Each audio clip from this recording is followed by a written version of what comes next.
Help me to reach 2,000 subscribers. When I first heard her say she was pregnant, I froze. It wasn't the news itself. It was his face that shattered me.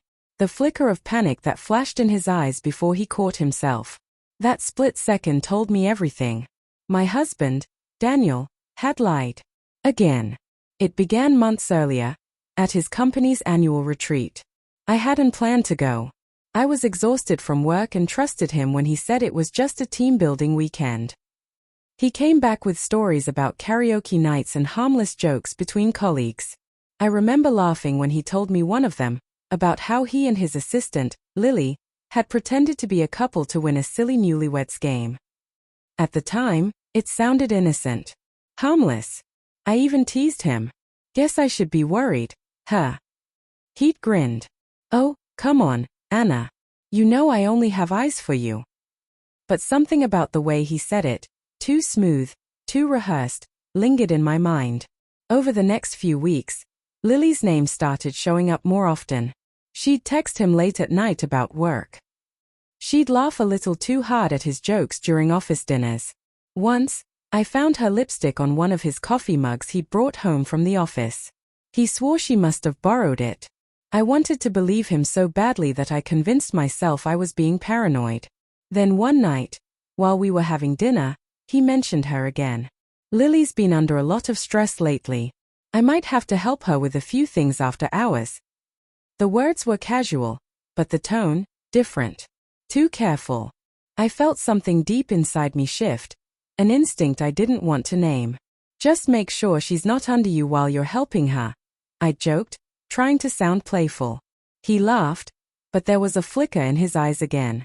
Something I wasn't supposed to notice. I brushed it off, until I couldn't anymore. 2 months later, Lily quit her job abruptly. No explanation. Just gone. Daniel said she needed a change. But one evening, as we sat in the living room watching TV, a message popped up on his phone. The name Lily flashed across the screen for less than a second. I didn't say anything. He didn't notice I'd seen it. My stomach twisted. Later that night, while he showered, I opened his phone. The message was still there. We need to talk. I can't do this alone. My hands trembled. I scrolled up, heart pounding so hard I could hear it echo in my ears. Most of the chat had been deleted. Only fragments remained. Short replies, emojis, half sentences. Enough to suggest something, but not enough to prove it. When I confronted him, he barely blinked. She's just having a hard time, Anna. You're blowing this out of proportion. Then why delete the messages? He sighed, pinching the bridge of his nose. Because I knew you'd overreact. That night, we didn't speak. He slept on the couch. I lay awake replaying every laugh, every shared glance, every harmless joke I had ignored. A few weeks later, I got my answer. It was a Sunday morning. My phone buzzed with a message from an unknown number. I opened it, expecting a spam text, but my world stopped. It was Lily. You deserve to know the truth. I'm pregnant. It's Daniel's. I remember standing there in the kitchen, staring at the screen until my vision blurred. The kettle screamed on the stove, but I couldn't move. When Daniel came down, he looked at me, confused. What's wrong? I turned the phone toward him. His expression went from confusion to dread in less than a heartbeat. He didn't deny it. He didn't even try. He just sat down, covered his face, and whispered, "It was a mistake." A mistake. I choked. You call this a mistake? She was upset that night.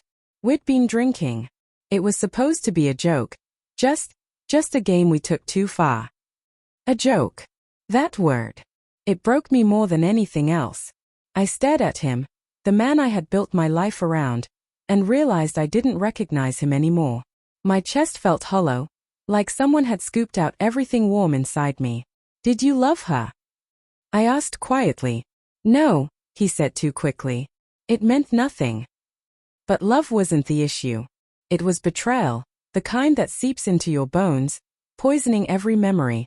Over the next few days, everything unraveled. Lily confirmed it was his child. She didn't want money, just the truth to be known. His colleagues found out. The company quietly forced him to resign. Our friends stopped calling. The walls of our home, once filled with laughter, became suffocating with silence.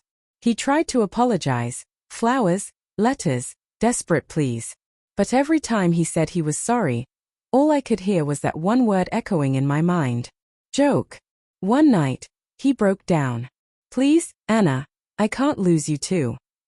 I looked at him then, really looked. His face was worn, his eyes hollow. He was no longer the man I'd fallen in love with, just a ghost haunted by his own actions. You already did, I whispered. I packed my things the next morning. As I closed the door behind me, I felt the strange calm of finality wash over me.